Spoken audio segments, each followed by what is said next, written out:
नम्बी नारायण की स्टोरी देश के हर नागरिक को जाननी चाहिए ताकि वो समझ सके कि कैसे एक इनोसेंट देशभक्त को पॉलिटिकल साजिश में फंसाकर देश का गद्दार घोषित कर दिया जाता है।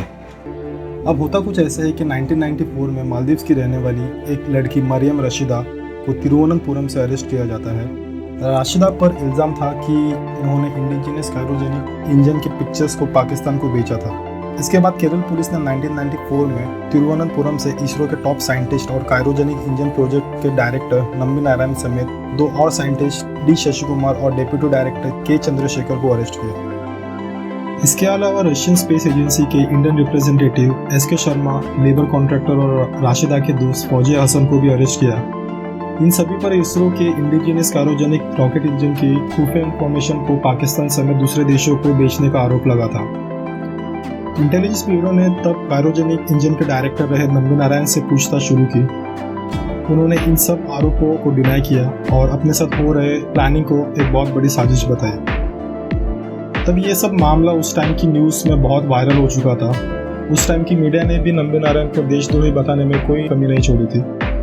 अरेस्ट होते समय नम्बी नारायण क्रायोजेनिक इंजन बनाने के बहुत ही पास पहुंच चुके थे, लेकिन उन पर लगे आरोप और उनके अरेस्ट के कारण देश के रॉकेट और क्रायोजेनिक इंजन प्रोग्राम को कई डिकेड पीछे पहुंचा गया। अब दिसंबर 1994 में ये केस सीबीआई के पास चला गया। सीबीआई ने अपने रिपोर्ट में केरल पुलिस और इंटेलिजेंस ब्यूरो के आरोप को गलत बताया।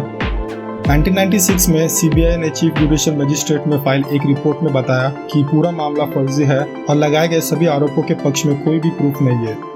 सीबीआई की जांच में ये बात सामने आई कि इंडिया के स्पेस प्रोग्राम को डैमेज करने की नीयत से नम्बी नारायण को झूठे केस में फंसाया गया। रिपोर्ट में इस बात का प्रूफ मिला कि यूएस इंटेलिजेंस एजेंसी एनआईए के इशारे पर उस समय की केरल की सरकार ने नम्बी नारायण को साजिश का शिकार बनाया। ये सब इंडिया के स्पेस प्रोग्राम को पूरी तरह से बर्बाद करने की नीयत से हो रहा था। ये सब उस टाइम का पीरियड था जब इंडियन स्पेस प्रोग्राम पूरी तरह से यूएस और बाकी देशों पर डिपेंड था।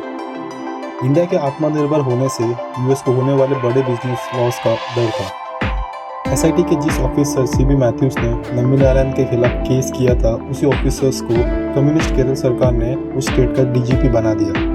सीबीआई के अनुसार सीबी मैथ्यूज के अलावा तब के एसपी के जोशुआ और एस विजयन के भी इस साजिश में शामिल होने की बात सामने आई थी। मई 1996 में कोर्ट ने सीबीआई रिपोर्ट को एक्सेप्ट किया और सभी अरेस्ट किए गए लोगों को छोड़ दिया। मई 1998 में तब की सीपीएम गवर्नमेंट ने फिर से मामले की जांच के ऑर्डर्स दिए, लेकिन सुप्रीम कोर्ट ने उनके ऑर्डर्स को रिजेक्ट किया। 1999 में नम्बी नारायण ने कॉम्पेंसेशन के लिए एक पिटीशन फाइल की।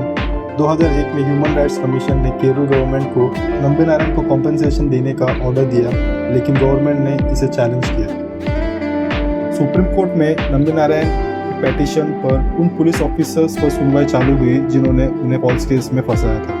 नारायण ने केरल हाई कोर्ट के उस डिसीजन के खिलाफ सुप्रीम कोर्ट का रुख किया जिसमें कहा गया था कि फॉर्मर डीजीपी और 2 ऑफिसर्स पर किसी भी कार्रवाई की जरूरत नहीं।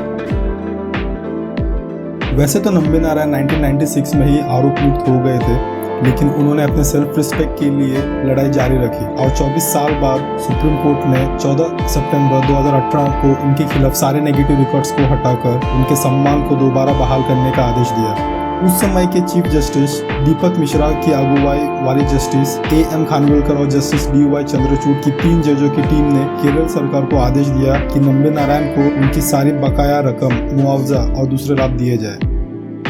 सुप्रीम कोर्ट ने अपनी रिपोर्ट में कहा कि नम्बी नारायण को मुआवजे के साथ बकाया रकम और अन्य दूसरे लाभ केरल सरकार देगी।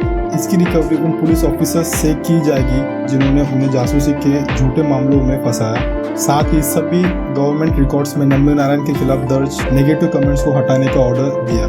सुप्रीम कोर्ट ने कहा कि नम्बी नारायण को हुए नुकसान की भरपाई पैसे से नहीं की जा सकती, लेकिन नियमों के अनुसार उन्हें 75 लाख रुपीस का भुगतान किया जाएगा। सुप्रीम कोर्ट जब ये फैसला सुना रहा था तब नम्बी नारायण वहां मौजूद थे। ऐसा माना जाता है कि नम्बी नारायण के खिलाफ साजिश नहीं हुई होती तो इंडिया 15 साल पहले ही इंडिजिनस क्रायोजेनिक इंजन बना चुका होता। उस दौर में भारत क्रायोजेनिक इंजन टेक्नोलॉजी पाना चाहता था। अमेरिका ने इसे देने से साफ इनकार कर दिया था। रूस से समझौता करने की कोशिश हुई, बातचीत अंतिम चरण में थी, लेकिन अमेरिका के दबाव में रूस मुकर गया। तब नम्बी नारायण ने भारत सरकार को भरोसा दिलाया था कि वह अपनी टीम के साथ इंडिजिनियस क्रायोजेनिक इंजन बनाकर दिखाएंगे। वो अपने मिशन को सही दिशा में लेकर चल रहे थे, तभी अमेरिका के इशारे पर उनके खिलाफ साजिश की गई। नम्बी नारायण ने अपने साथ हुई साजिश पर ready to fire how India and I survive the ISRO spy case नाम से एक किताब भी लिखी।